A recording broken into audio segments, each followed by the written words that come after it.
Hey everybody, it's Michelle with the Keys Ingredients, and today you and I together, along with the help of this little chef, will be making dinner.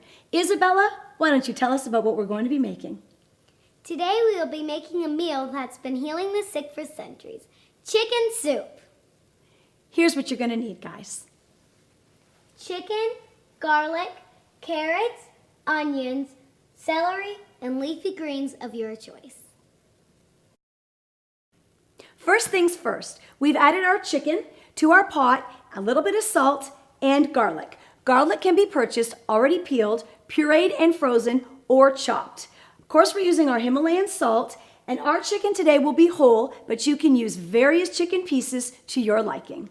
We're going to go ahead and cap our soup and let him simmer or low boil for about 30 to 35 minutes.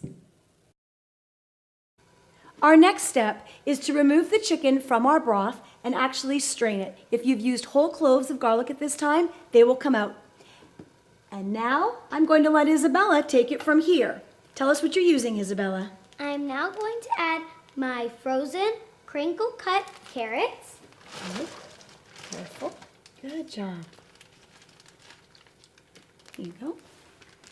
Now I'm adding my pre-cut frozen onions.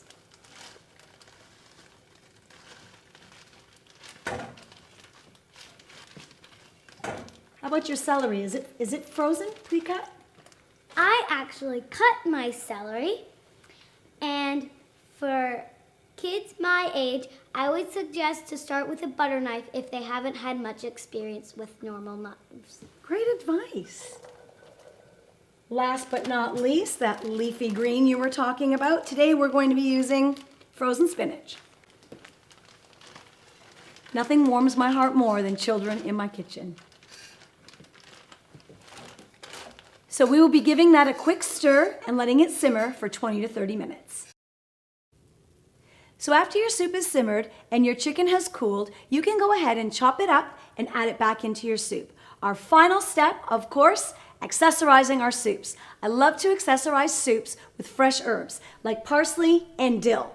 So we have two different options here. We can combine our fresh parsley and fresh dill, or we can combine fresh parsley and tomatoes. I'm not a big fan of canned tomatoes. However, a jarred tomato or a box of tomatoes will definitely be a great shortcut here.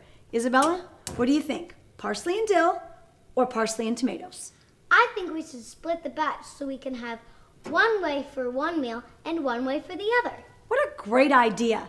Variety is the spice of life, and just like that, Dinner's ready.